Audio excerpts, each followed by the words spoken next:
Hello বন্ধুরা, স্বাগতম আবারও টেলিভার স্টারে। আজকে আসছি বুলে বাবা পারকারগা সিরিয়ালের দারুণ আপডেট নিয়ে, যেখানে সাক্ষ্য আর চৈতিকে নিয়ে শুরু হয়েছে নতুন ঝড়।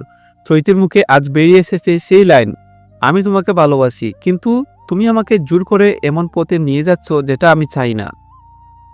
ঠিক কি ঘটল চলুন শুরু থেকে জানি। সকালের দৃশ্য, চৈতি হাসপাতাল থেকে ফিরছে, মাথায় ব্যান্ডেজ, গড়ে বসে নিজের ছবি দেখে কাঁদছে। স্বাক্ষর দেওয়া সেই কাগজ, সেই বিবাহের ছবি, আদালতের পেপার সব মনে করিয়ে দিচ্ছে তাকে সে কি অবস্থায় পড়ে গেছে। হঠাৎ দরজায় কড়া নাড়ে। সাক্ষ্য এসেছে, তার চোখে মুখে উদ্বেগ, কিন্তু চৈতি ঠান্ডা গলায় বলে, ভেতরে আসার দরকার নেই, দূরে দাঁড়াও। সাক্ষ্য থেমে যায়। চৈতি, তোমার সঙ্গে কথা বলতে চাই। চৈতি চোখ তুলে তাকায়। কথা? তুমি কি কথা বলতে জানো?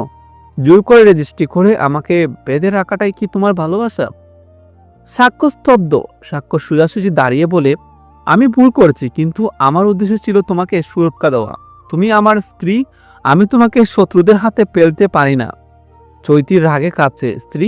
আমাকে জিজ্ঞাসা করছিল তুমি, আমার মতামত, আমার সম্মতি কিছুই কি দরকার ছিল? চৈতির মা এসে সাক্ষ্যকে বলে, বাড়ি ছাড়ুন, মেয়েটার মাথায় আঘাত, এখন শান্তি দরকার। কিন্তু সাক্ষ্য দৃঢ় গম্ভীর গলায় বলে, আমি যাব, কিন্তু শেষ কথা বলে তার চোখ সরাসরি চৈতির দিকে। তোমাকে হারানোর ভয়ে ভুল করেছি, কিন্তু ভালোবাসা সত্যি ছিল। চৈতির গাল বেয়ে অশ্রু গড়িয়ে পড়ে। সে মুখ ঘুরিয়ে নেয়। সন্ধ্যায় চৈতি বারান্দায় দাঁড়িয়ে। সাক্ষ্যর স্মৃতি মাথায় ঘুরছে। বন্ধু মালতী এসে বলে, যাই বলো, তুমি সাক্ষ্যকে ভালোবাসো? চৈতি চমকে যায়। একটু থেমে গলা নিচু করে বলে, হ্যাঁ ভালোবাসি, কিন্তু সে আমাকে যেভাবে নিজের সিদ্ধান্ত চাপিয়ে দিল, আমি তাকে ক্ষমা করতে পারছি না। এটাই প্রথমবার যে কারো সামনে স্বীকার করলো সে সাক্ষ্যকে ভালোবাসে। হঠাৎ খবর আসে, চৈতির পরিবার সাক্ষ্যর বিরুদ্ধে অভিযোগ করতে থানায় গেছে। কারণ জোর করে বিয়ে, মানসিক আঘাত, চাপ সৃষ্টি। চৈতি ছুটে যায় তাদের থামাতে, কিন্তু পরিবারের কঠিন জবাব, তুমি চুপ থাকো, আমরা তোমাকে বাঁচানোর চেষ্টা করেছি। সাক্ষ্য থানায় দাঁড়িয়ে শান্ত। সে শুধু বলে, আমি দায় স্বীকার করছি, শাস্তি হলে নেব, কিন্তু চৈতিকে কষ্ট দেবেন না। চৈতির চোখে জল। সাক্ষ্য, তুমি কেন এভাবে করছো? সাক্ষ্য উত্তর দেয়, কারণ তোমাকে হারাতে চাই না, কিন্তু তোমাকে কষ্ট দিতে চাই তার চেয়ে কম। চৈতির মন আবার নরম হয়ে যায়। পরের দিন গ্রামে ডাকা হয় পঞ্চায়েত। সবাই সাক্ষ্যকে দোষারোপ করছে। চৈতি উঠে দাঁড়িয়ে বলে, হে ভুল করেছে, কিন্তু সে খারাপ উদ্দেশ্য করেনি। আমার জীবন বাঁচানোর জন্য আমাকে বিপদ থেকে দূরে রাখতে চেয়েছে। সকলের সামনে চৈতির বলা, আমি তাকে ভালোবাসি, এই স্বীকারোক্তি পুরো পরিস্থিতি বলতে দেয়। পঞ্চায়েত বলে, তাহলে তোমরা দুজন নিজেদের সিদ্ধান্ত নিজেরা নাও। সাক্ষ্য অবাক হয়ে চৈতির দিকে তাকায়। চৈতি সাক্ষ্যকে আলাদা জায়গায় নিয়ে যায়। গম্ভীর গলায় বলে, আমি তোমাকে ভালোবাসি, এটা সত্যি, কিন্তু তুমি আমাকে বই পাইয়ে দিয়েছ, বাধ্য করছো, আমার স্বাধীনতা কেড়ে নিয়েছো।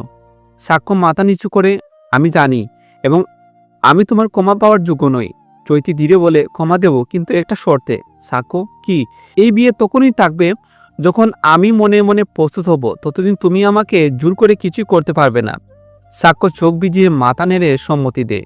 চাইলে আমি কাগজে সই করে তোমাকে মুক্ত করে দেব। চৈতি হালকা হেসে বলে, মুক্তি চাই না, চাই সময়। যখন সাক্ষ্য চৈতি একটু একটু করে কাছাকাছি আসছে, ঠিক তখনই আসলো সমস্যা মাথা তুলে। চৈতির চাচা আর মহিম তাদের বিয়ে মানতে না পেরে নতুন ফাঁদ পাচ্ছে। তারা নকল ডিভোর্স পেপার তৈরি করে চৈতিকে দেখানোর প্ল্যান করে, যাতে সেভাবে সাক্ষ্য আবার জোর করে সিদ্ধান্ত নিচ্ছে।